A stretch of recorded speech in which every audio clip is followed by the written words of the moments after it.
Hoy sabemos más sobre el audaz operativo para rescatar a los 2 militares a bordo del avión de combate F-15E derribado en Irán el viernes. Bueno, esa operación requirió decenas de aeronaves y drones por aire, un equipo de Navy SEALs por tierra y también una campaña de desinformación orquestada por la CIA, como nos informa a continuación Claudia Oceda.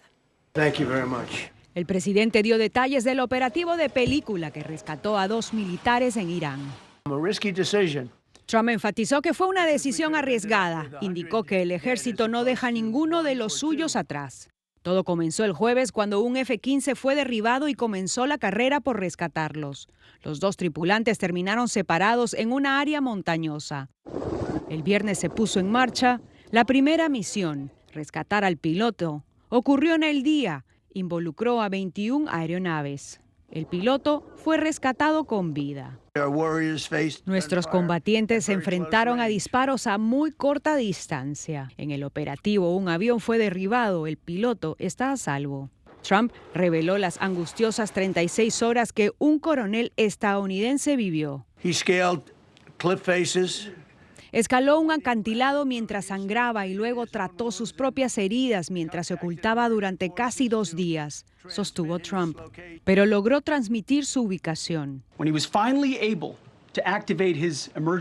Cuando finalmente pudo activar su transpondedor de emergencia, su primer mensaje fue simple: Dios es bueno, relató el secretario de Defensa.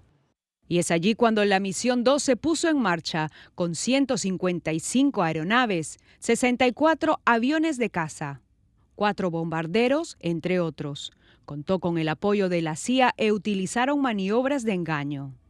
La búsqueda fue comparada con encontrar un grano de arena en el desierto. Esto es todo lo que tú entrenas tu vida, lo ejecutas y tienes un 20% menos de probabilidad de salir bien, marcará la vida de todos ellos para el resto de su vida.